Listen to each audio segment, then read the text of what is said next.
Most videos on YouTube will just regurgitate the same advice if you want to become a better freelance video editor, including keep practicing and don't cut on the beat.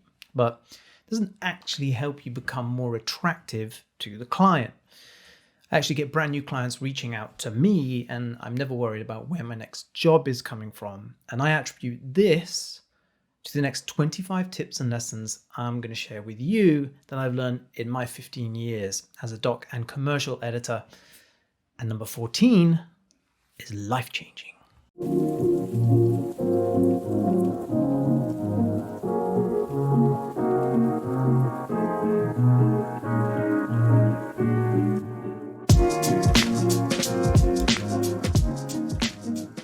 Hello Splicers, welcome back to another episode of the video editing podcast from Unsplice. It's me, your host Shiny, the lead trainer and founder of Unsplice.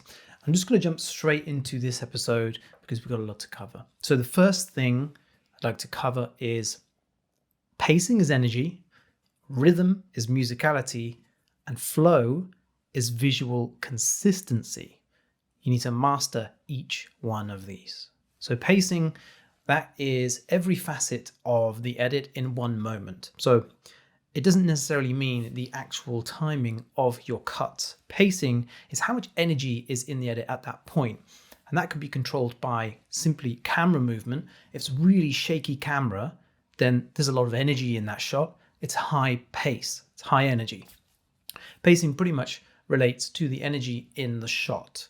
And so you can have moments of high energy in a film that makes it feel like there's a lot going on, there's high pace, but the actual number of cuts in that sequence is kind of irrelevant in terms of the pacing. Now you can increase the pacing or the energy of an edit if you increase the number of shots, but sometimes it might be overwhelming and not actually beneficial for the edit. Look at all of the great films that have been shot with one single shot and no editing. You can't tell me that it doesn't feel like there's a lot going on in certain moments. Of course there is. There are moments where there's a lot going on. The pace is high, the energy is high. So mastering that is one skill in its own.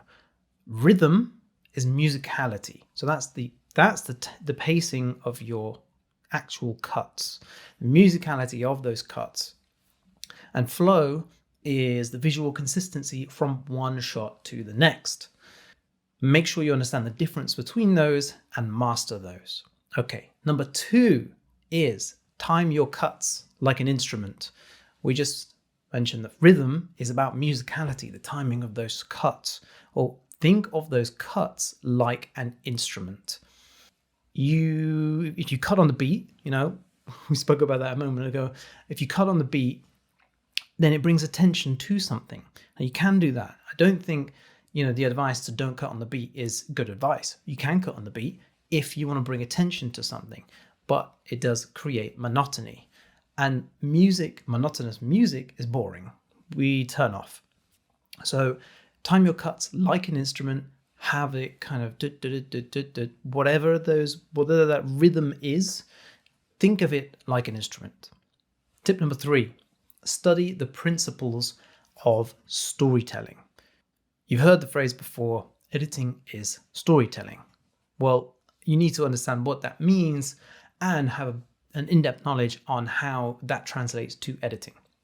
Storytelling on its own is a buzzword. It's a phrase that's thrown across every corner of the internet, from marketing to building a website and, of course, editing. So storytelling within editing has a lot more of a traditional structure, much like script writing, and things like that. But you have to think about it from the viewer's perspective, and you are limited by the assets that you have in front of you. So you can't go out and create something from nothing. You can only deal with what you have in front of you. So now that you're working with these limited assets, how can you tell the best story and keep the viewer watching all the way through to the end? That is storytelling in a nutshell. That is editing. Tip number 4 is, leading on from that storytelling is above all else. Editing is storytelling. What does that mean? That means it's more important than the effects. It's more important than the color grade. It's more important than any plugins or money you want to throw at AI effects and plugins and things like this. Storytelling really is key. If the edit is engaging and the audience wants to watch all the way through, they will forgive a little hiccup with a shaky camera or a bit of lighting or a bit of color grading.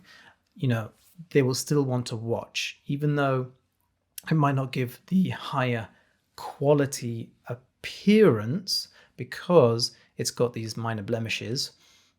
It's still engaging to watch if the storytelling is strong. So storytelling above all else. Number 5, effects and transitions come last. Once you've done the story, you've created a strong story and your edit is just feeling really, really watchable, only then is it worth thinking about your effects and your transitions and how they can complement the story and emphasize what you already have in the edit.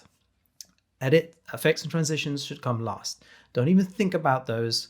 You can have an idea of what might work, but that's going to change through the project.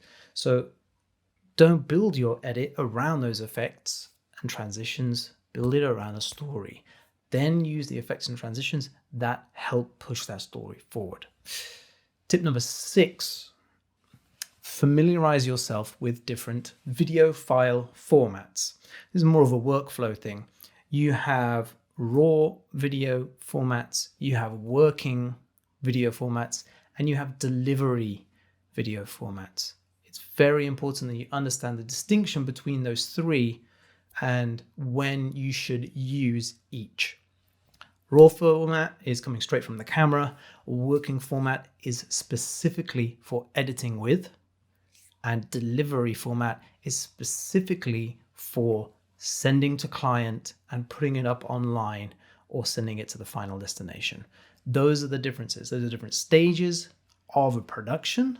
You've got the image capture, that's the raw format, and then you've got post-production, that's the working format, and then you've got delivery where it goes. So 3 stages of production, 3 different video formats. Master those and everything will be so much smoother. Number 7, master keyboard shortcuts for faster editing.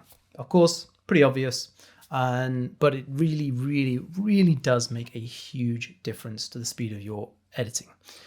I will never use the cut tool. It's a waste of time having to go back and forth between that. If you use Premiere Pro, as I do, then Command K is the cut tool. That's the one you want. And you can either highlight the clip and then add it, or you can highlight a time, or you can highlight a track, or you can highlight several clips and add cuts to those. And you can do it all without moving your mouse too much. Simple things like that will speed up your workflow, will speed up the amount of time it takes you to respond to client feedback. Clients like that. The faster you are, the more repeat work you get, the happier the client, and the more you can charge. So master those keyboard shortcuts. If you are unsure of what keyboard shortcuts to use and you're working in Premiere Pro, then I'll put a link in the show notes to a free PDF you can download, which has all of the keyboard shortcuts that I use, the basic ones, my ultimate time savers, and then the more advanced ones if you want to take it further and edit primarily using the keyboard and not your mouse. So I'll put a link to that in the show notes. Number 8 tip of the day: plan your edits before diving into the timeline. Now, it's really tempting when you just get all the video footage and you watch it all back and you're kind of like, yeah, can't wait. Oh yeah, I got some great ideas. But if you plan it out before you jump straight into the timeline, you will have a more holistic understanding of absolutely everything you have and where everything goes. If you just watch one footage from one scene and go, oh yeah, got a really great idea for that, start building that, you don't even know where that's going to fit in the entire edit. You don't know if it's going to fit towards the middle, towards the end, and what part of the story that's going to relate to. And so you might end up just like having to recut that scene completely. So plan your edit before you jump into the timeline. Number 9, give audio as much attention as video. You've heard this before and you'll hear it again 1,000 times. It really is super, super important. Don't just wallpaper music on and call it a day. You need to be very specific with your music choice. It needs to accentuate the story, the edit. It needs to have some sound effects that harness and work alongside the story that you're telling, or what you're trying to communicate. If you have a bit of a fact or a bit of information that's really important, you can use a sound effect to make that apparent and signal to the viewer this is important. You can also create atmosphere. You can create tension. There are many, many ways you can use sound effects to bring your edits to the next level and have happy, happy clients who keep coming back for more. Number 10, use a string out to sync all of your video and audio so you can see everything you have. A string out pretty much is what I just described.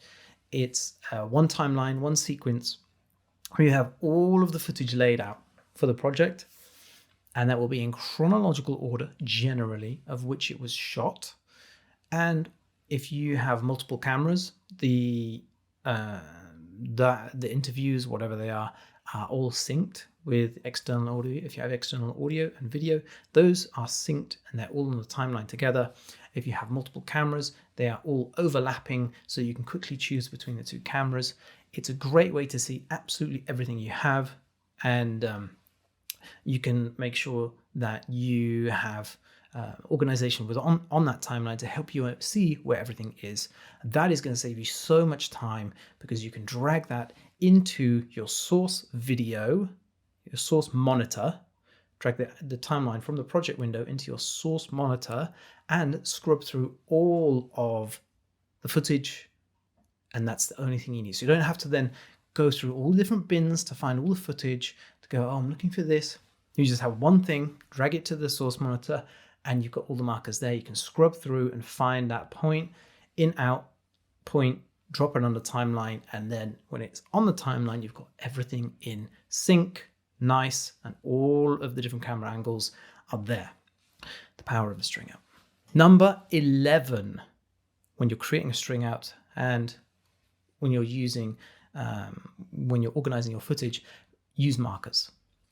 By using markers, and I find that stretching out a marker over a period of time, not just one point of time, but putting a marker across a period of time, will help you find your footage a lot easier. You can even use in Premiere the markers window and search for the markers. If you're looking for a piece of footage, search for that, click it, it'll take you to on the timeline, and then you can scrub through and find exactly where you need to be. The power of markers is a way of speeding up your workflow. And as we said, the faster you work, the happier the client. Number 12, my tip is to cut on action for seamless transitions.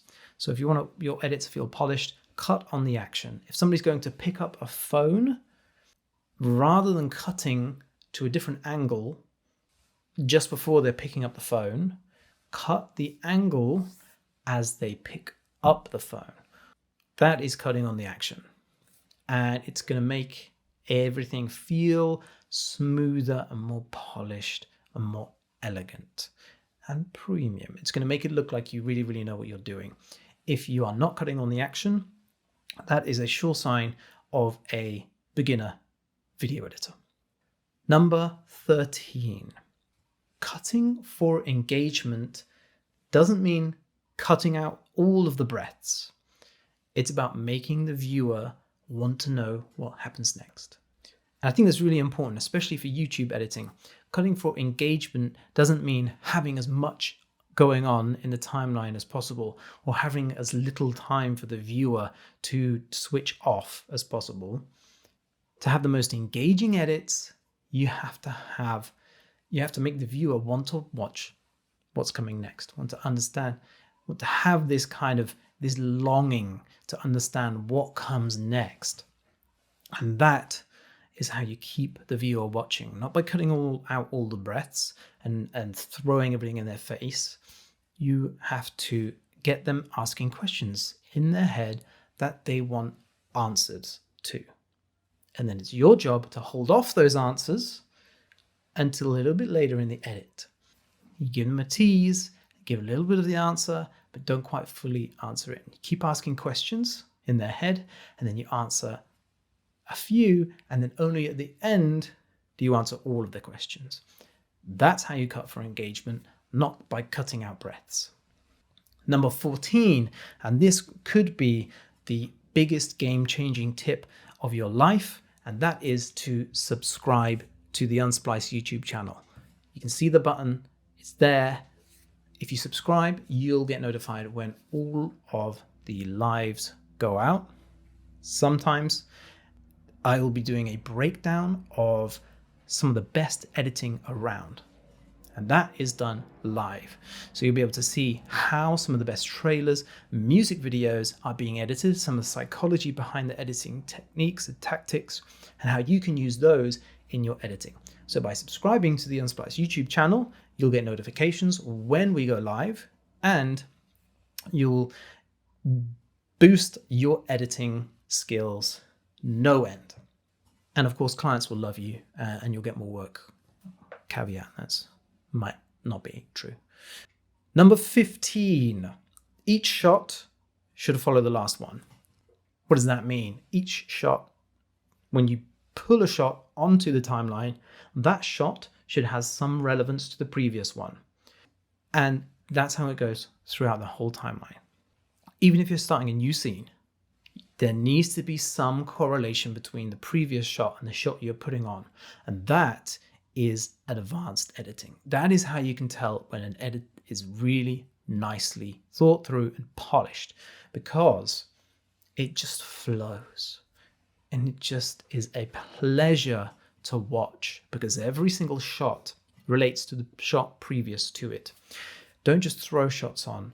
And this is another reason why you should build and not destroy, because if you create a little bit at the beginning and then you do, oh yeah, got a little bit at the end, and then you start building some other bits in the middle, and there's big gaps between these, you're trying to then build an edit that connects those dots, when really it should be one flowing decision from the beginning to the end. Start at the beginning and work your way through to the end, because every single shot should relate to the previous one, and you shouldn't be trying to fix anything or fudge anything so that it works. It should be natural. So that's a really, really important one. Number 16 is use multicam sequences. They're really, really useful, especially have multiple camera angles. Some people are scared of them. Some people don't use them. I think they're super, super useful, especially if you have multiple audio sources. For example, the camera audio is fixed onto the camera footage, and then external source of audio. We can use a multicam sequence to add that footage to that audio clip, sync it up, and then that will always be together. So make sure you use multicam sequences. Don't be afraid. There's plenty of tutorials on YouTube to help you do that. Number 17, you won't grow if you're cutting on your own. Practice alone is not the most efficient way to get better at video editing. You need feedback. If you're just practicing on your own, you will probably find that after 6 months, you're plateauing, you haven't got that much better, or you haven't found better work, you haven't got more clients coming your way. And this is what I call the perpetual practice loop. So make sure you are getting feedback on your edits. It's the only way to grow. Create an edit, get feedback from somebody, not friends and family, because your friends and your family are firstly biased. They're probably just going to tell you what they think you want to hear. And also, they're not professionals. They don't understand editing. You need to have the experience, the voice of experience, who can let you know, do you know what, if you tried this, your edit would be so much better. That's the power of feedback. And that is how you break out of the perpetual practice loop. You need feedback from people, from editors who are more experienced than yourself.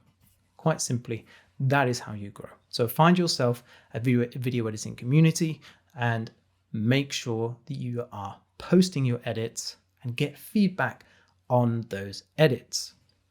Number 18, practicing editing different genres will broaden your skill set.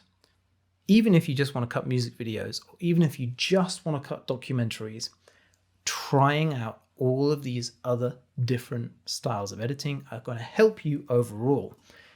I used to cut music documentaries and music news, and that helped me really polish my music editing techniques. So I used to cut gigs, live gigs, and then there'd be some, some kind of like behind the scenes followed on after that about how the gig went, speaking to the artist, or speaking to some audience members. So it's kind of like this mixture of documentary and music video.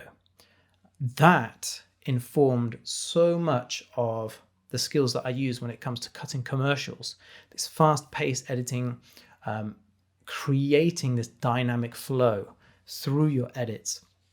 That was all something that I learned from cutting music. And so I highly recommend that everybody cuts everything. Try cutting documentaries, even if you're only interested in cutting commercials. Try cutting music videos if you're interested in cutting documentaries. Find yourself a footage library, much like the one within Unsplice Pro, where you can download the footage, practice different styles of editing, different genres, and get better at all of those things. Post it for feedback, get feedback from the community, and then get better and better and better. And that will compound over time. And that has definitely helped me with my editing, and the skills at which I benefit from now have all come down to having so many different types of editing that I've tried in the past. Number 19, study films, TV shows, ads, and music videos. Every time you are on YouTube or you're watching TV, if anybody watches TV anymore, even streaming services now have adverts that come up on your screen. Don't skip them, watch them, study them. How are they cutting? How are they using the music? Commercials are really good inspiration for how to cut with music, how to cut the music down to 30 seconds, and also how are they using the editing and music together in different parts and creating this like roller coaster of pace. You probably notice that it starts and it goes up high, and then it goes down low in the middle, and then it goes up at the end. And that's pretty typical. So keep an eye out. What are they doing? How are they cutting it? TV shows, films, these are all things that we naturally watch anyway. But start looking at ads as well and music videos and seeing how they cut, because you can steal some of their ideas and inspiration. Number 20, stay organized and back up your files. Really, really important. Back up 3 times or back up to the cloud. That's important. On every project that you're working on and every piece of footage that comes your way, make sure you back it up, stay organized, keep all of your folders nice. I have a 4-folder structure, which is documents, media, exports and projects, and everything fits nicely into that. And then there's multiple folders within those, but that's the basic premise. So make sure you stay organized, because if that project then goes to another editor, which it will at some point, you will be sending your project over to another editor. They can pick it up. They have respect for you because you have made their life easier, and that will feed back to the client. That editor will then give lots of praise to that client and say, this is great. This is a really easy job. Thank you so much. this person is a great editor. You're a great editor because you practiced good organization. Number 21, experiment. Try different things. Don't be afraid. Be bold and just try different things. If you've got an idea for something as you're cutting, just do it and then see if it works afterwards. Just experiment, try different things, and that's when the best bits of an edit come out. And I've spoken to tons and tons and tons of pro editors over my years, and we've all said the same thing. Some of the best editing has come from those serendipitous moments of experimentation where you just like, oh, so that's not going to work. Oh, hang on. Yes, it does. So just experiment, try it out. Number 22, pay attention to the framing and composition of your shots, because that is going to help your edit feel more premium. If you're following the rule of thirds, and if you don't know about the rule of thirds, there is a guide on the Unsplice blog, unsplice.com, and the rule of thirds will help you frame your shots. Most footage now is coming in 4K, even if it's in HD, and that allows you to reframe everything to be as aesthetically pleasing as you like. So pay attention to the framing and the composition of your shots. Number 23, organize your project files and folders efficiently so that anybody can find anything. That means when you're going through, create folders for everything. A new piece of footage has come in from the client, great, that goes in the footage from client folder with today's date. Be that specific, because you never know, you might come back to that project in 2 years' time and need to access something that is going to help you so much.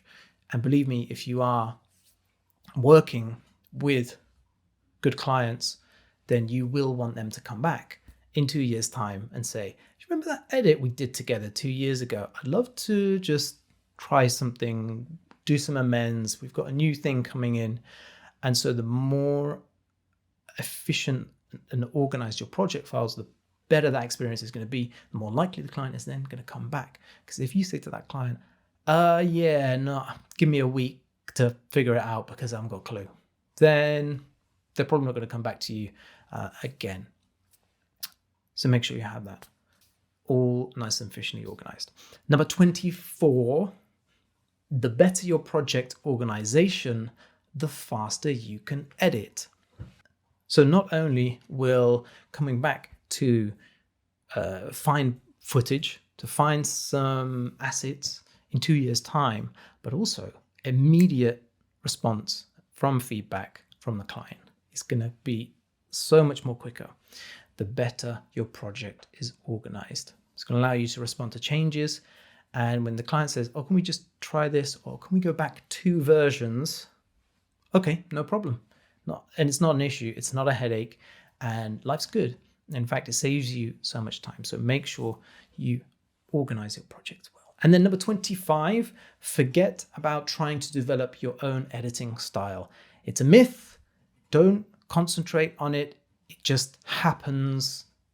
In fact, an editing style is adopted from so many different sources that you don't even know what it is yourself. I have a lot of moments of fast-paced cutting, but that doesn't mean all of my edits have fast-paced cutting, and commercials are all fast-paced. I still have the power to create an emotional connection with the viewer, and you're not going to do that with fast-paced cuts. So perhaps if you are doing on effect-heavy editing, short social media type edits, then an editing style might form in terms of graphical elements, effects, and transitions. However, most of it's dictated by the client anyway. The client will say to you, hey, can I have it in Alex Hormozy style, please? Or I've seen this TikTok, can I have it in this style? And it's the same with everything, really. With a documentary, the director is going to come in and say, can we make this a bit slower pace? Can we add more pace to this? Can we do this in the style of whoever? Commercials, they're going to come in, the director's going to come in and say, this is my last commercial. Can I have it cut in this similar style, please? So don't get hung up on an editing style because it's all going to change. Before you go, please let me know in the comments which one has been the most helpful for you. Which has been the most helpful? Let me know in the comments. See you next week.